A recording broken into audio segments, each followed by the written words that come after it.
आखिरकार आखिरकार वही हुआ जिसका मुझे डर था। जोर जबरदस्ती से बात की चूड़ी मर गई और वह बासा में बेकार घूमने लगी। हार कर मैंने उसे कील की तरह उसी जगह ठोंक दिया। ऊपर से ठीक ठाक है, पर अंदर से न तो उसमें कसाव था न ताकत। बात ने जो एक शरारती बच्चे की तरह मुझसे खेल रही थी, मुझे पसीना पहुँचते देख कर पूछा, क्या तुमने भाषा को सहूलियत से बरतना कभी नहीं सीखा? बरतना होता है प्रयोग करना, सहूलियत होता है आसानी से, और कसाव कसाव क्या होता है? मजबूती के साथ, ताकत के साथ। चूड़ी मरना होता है चूड़ी का नष्ट हो जाना, और जोर जबरदस्ती का अर्थ होता है कि बलपूर्वक से। अब कवि इस पद में बताते हुए कहते हैं कि कवि ने क्या करना शुरू किया था? भाषा के साथ ज़बरदस्ती करनी शुरू की, यानी कि भाषा को तोड़ना मरोड़ना शुरू किया।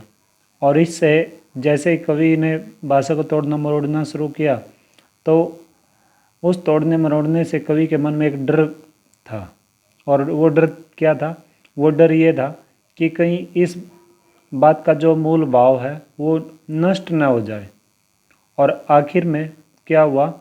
जो कवि के मन में जो डर बैठा हुआ था वही हुआ कि क्या हुआ कि कवि ने भाषा को तोड़ना मरोड़ना जैसे ही शुरू किया, तो वो आसान से आसान शब्दों की जगह कवि ने जो कठिन से कठिन शब्दों का प्रयोग करना शुरू किया। तो जो मूल भाव, उस बात का जो मूल भाव था वो क्या हो गया? धीरे धीरे खत्म होना शुरू हो गया, समाप्त होना शुरू हो गया। इस तरह से उस भाषा का जो प्रभाव था वो बिल्कुल ही नष्ट होता गया। और इस तरह से भाषा भावों के बगैर ही रह गई, यानी कि उस भाषा में किसी तरह की विचारधारा या जो भाव था वो बिल्कुल ही क्या हो गया? खत्म हो गया, समाप्त हो गया। और इस तरह से कवि भाषा की उछल कूद में ही बाकी रह गया, भाषा की उछल कूद से खेलता रह गया। और जो उस बात का जो कथ्य था, जो मूल कथ्य था, वो क्या हो गया? खत्म हो गया। हार कर मैंने उसे कील की तरह उसी जगह ठोंक दिया। और अब अंत में कवि ने क्या किया? अंत में कवि ने जैसे जिस तरह से हम अगर जिस तरह से हम जैसे पेंच है, पेंच अगर ठीक तरह से नहीं बैठता है तो उस पेंच की साइड में हम क्या कर देते हैं? कील को ठोकना शुरू कर देते हैं ताकि वो उसमें मजबूती बन सके। उसी तरह से कवि ने भी क्या करना शुरू किया? कवि ने भी चमत्कारी शब्दों को उसमें भरना शुरू कर दिया अपनी भाषा शैली में। और इस तरह से वो जो कविता थी, वो कविता क्या हो गई? ऊपर से तो ठीक ठाक दिखाई दे रही थी, पर अंदर से न तो उसमें कसाव था न ही ताकत है। और इस तरह से कविता ऊपर से तो अच्छी दिखाई दे रही थी, अच्छी दिख रही थी, लेकिन उसके अंदर से जो उसकी अभिव्यक्ति थी वो बिल्कुल ही ख़त्म हो गई थी। और इस तरह से उसके कथन में किसी तरह का कोई भी प्रभावशाली शब्द नहीं रहा। यानी कि कहने का तात्पर्य क्या है कि भाव की जो गहराई थी वो क्या हो गई? बिल्कुल ही ख़त्म हो गई। और वो जो कविता थी वो कविता बगैर भाव के, बगैर फीलिंग्स के ही रह गई। अब आगे कवि कहते हैं, बात ने जो एक शरारती बच्चे की तरह मुझसे खेल रही थी, मुझे पसीना पहुँचते देख कर पूछा, क्या तुमने भाषा को सहूलियत से बरतना कभी नहीं सीखा? तो आगे कवि बताते हुए कहते हैं कि वो जो बात थी वो कवि के साथ एक शरारती बच्चे की तरह उस बात ने क्या करना शुरू कर दिया? खेलना शुरू किया।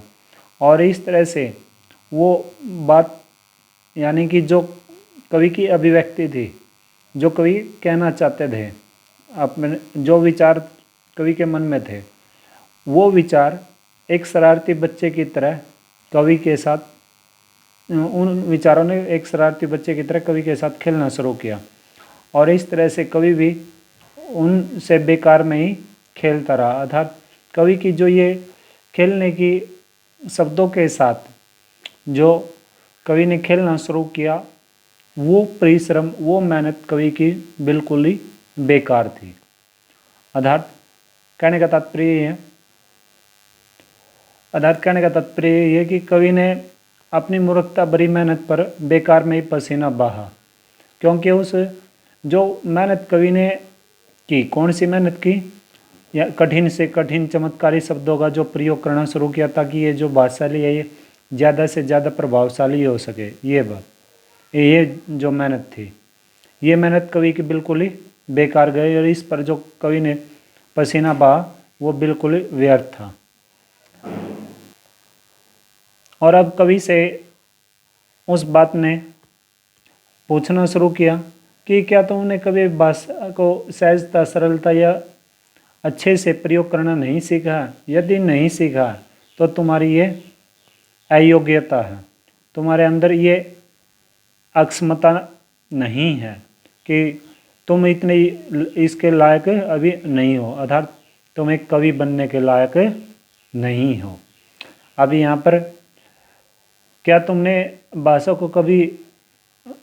को सहूलियत से बरतना कभी नहीं सीखा? इसका तात्पर्य यही है कि अपनी बात को बिना किसी लाग लपेट और बनावट के साथ ही हमें बिना किसी बनावट के साथ ही प्रकट करना चाहिए, यानी कि अपने शब्दों को साधारण से साधारण, अपनी बातों को साधारण से साधारण शब्दों के द्वारा ही प्रकट करना चाहिए। अब बात की चूड़ी मरना से क्या तात्पर्य है?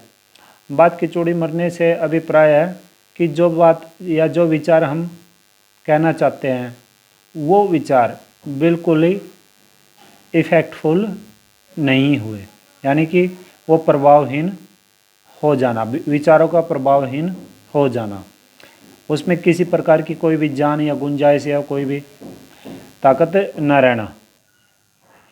पूरे के पूरे पद में अनुप्रास अलंकार है, जैसे जयवर्ण की आवृत्ति से जोर जबरदस्ती, व्यावरण की आवृत्ति से, तो इस तरह से पूरे के पूरे पद में क्या है? अनुप्रास अलंकार है। अनुप्रास अलंकार का तो आपको पता ही है। और उपमा अलंकार विद्यमान है। उपमा अलंकार किस में है? जैसे कील की तरह है, कील की तरह, यानी कि इसमें उपमा अलंकार है। और फिर जो उपमा अलंकार विद्यमान है बच्चे की तरह, मानवीकरण अलंकार विद्यमान है। बात का मानवीकरण बिल्कुल ही सुंदर शब्दों में प्रयोग किया है कवि ने। और रूपक अलंकार है, बात की चूड़ी मरना, रूपक अलंकार, बात की चूड़ी मरने में रूपक भी और अतिशयोक्ति है, यानी कि बात को बढ़ा चढ़ा के कवि ने प्रकट किया है।